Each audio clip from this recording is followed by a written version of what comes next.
We're here at the Guerilla Gallery, down here on Forest and Elmwood. Find it right next to Mad Tattoo, Allentown Music. We're here with Chris Gullo, stand-up comedian.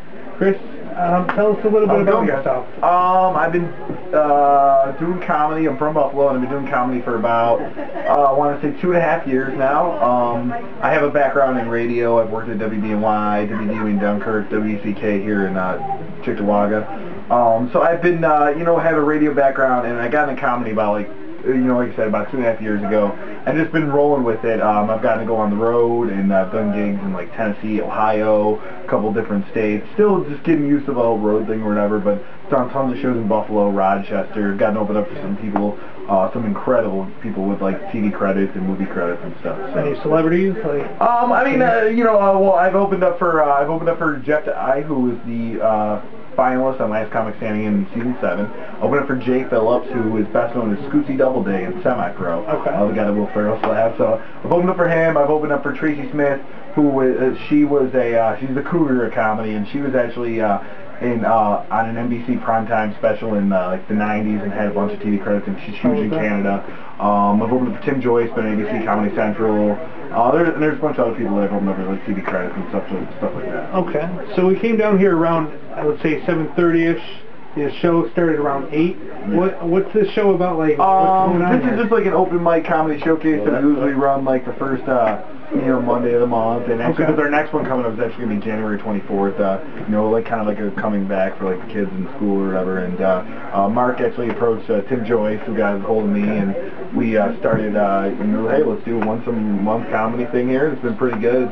It's a cool place for the comics to chill, and it's a nice chill crowd. It's a different crowd than we usually work with.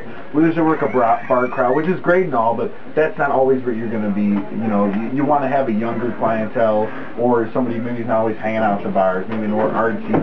And this place is cool because it's like a melting pot of, I've seen all different types of people and cultures and all that in here, and that's an awesome crowd, because you really know, okay, I'll never tell this joke, wow, this really works. So it's a great crowd, and it's a great atmosphere, and it's like pretty cool because this is not, you can't describe this as one place. Like, how much is it to come here if you wanted to come? It's free for the comedy show, which is great. I mean, you get to see some polished guys. Like, we just had Mark Walton just stop by tonight. He's a good friend of mine.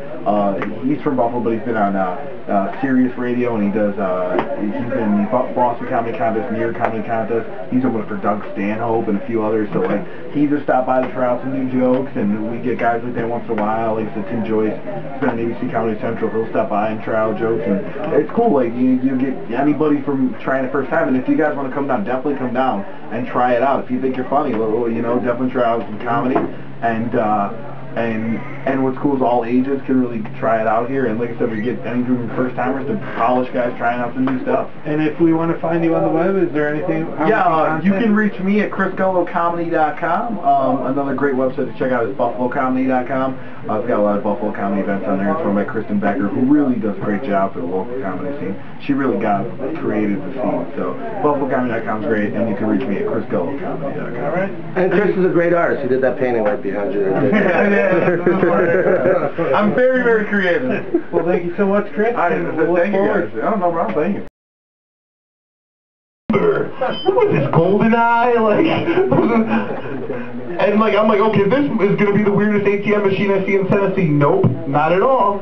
I went to another one, and I swiped the card, and then it wrote, do you know your PIN number? I clicked no, and it still gave me money. And now we know why the South lost the Civil War, so. But, also in Tennessee, they'll build these, 17-foot crosses in front of porn stores to discourage people from going in there, saying, that's what happens when you have drunk, unprotected sex. You either have that or get with that. That's what I think should be outside of Chippewa clubs. And it's got to be me doing this. But yeah, the summer was just really, really bad news. I went down to the Italian festival, and I met a 43-year-old woman, and I spent the night at her house, and it was really awkward the next day, because the next day I woke up and she wasn't up, so I'm like, oh, I'm gonna go get some breakfast. So I go down and I start eating some Fruit Loops, watching some cartoons, And then I'm joined by her 12-year-old son, who starts to eat the Fruit Loops with me, and we're like having a real awkward conversation, but he seems pretty comfortable, like this happens all the time. And then he's just like, but then we're lost in conversation. He's like, yeah, these Fruit Loops are pretty good, huh? I'm like, yeah, they even taste better than your mother's, so, yeah, that's a Fruit Loop vagina joke right there. But yeah, the summer was really bad, especially, I was dating this girl in the beginning of the summer, and she sent me a text message and said, hey Chris, we just can't date anymore, I started seeing somebody else. I'm like, okay, cool, but like any other normal guy, I went on Facebook to make sure there was somebody else, and there was no pictures of any other guys or any other girls. I was like really, really weird. It was like really weirded out. So I saw her a couple weeks later. I'm like, hey, why did you lie to me? She goes, what do you mean? I'm like, you told me there was someone else and there obviously isn't. She goes, well, do you really want to know the truth? And I'm like, yeah. And here I am thinking I'm in a John Cusack High Fidelity moment. Like, I know why girls don't like me. And then she's like, well, the truth is, I just really want to spend the free time this summer canoeing. I got dumped for a canoe. Who was I dating? Dora the Explorer? Like... And Michael Jackson? And Michael Jackson, yeah. Because I just wrote that, okay? I got at least a 3-month shelf life on that.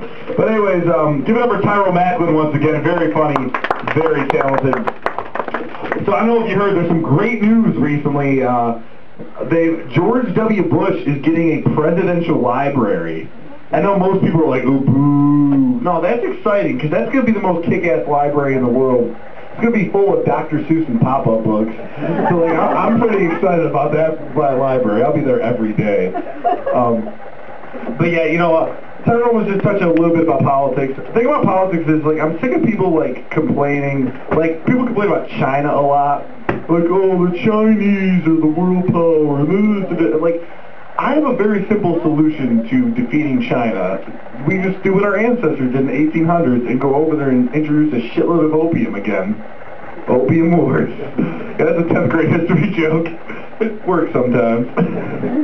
But no, the thing about like foreign relations is like the Middle East is pretty bad. And there was a story that actually came out recently that there was some shark attacks in Egypt. And the Egyptian government is actually blaming the shark attacks on Israel, saying they're a terrorist plot. Like, how would you know a shark was a Jewish terrorist? Like, would he come up and he would have the curls and like a yarmulke, and he doesn't attack after the Sabbath? And like, imagine if Jaws was Jewish, you know, instead of da-na, da-na, like, Hava, Negula, hey! And then he wouldn't have ate Richard Dreyfuss, because they would have got along well. Jaws was Jewish. The world would have changed. The thing about, like, today, like, people, is, like, the music's really, really bad. Like, I can't stand, like the Jonas Brothers music, because it makes no sense. Like, there's a song called The Year 3000, and they're like, we'll go to the year 3000, not much has changed, but they live underwater.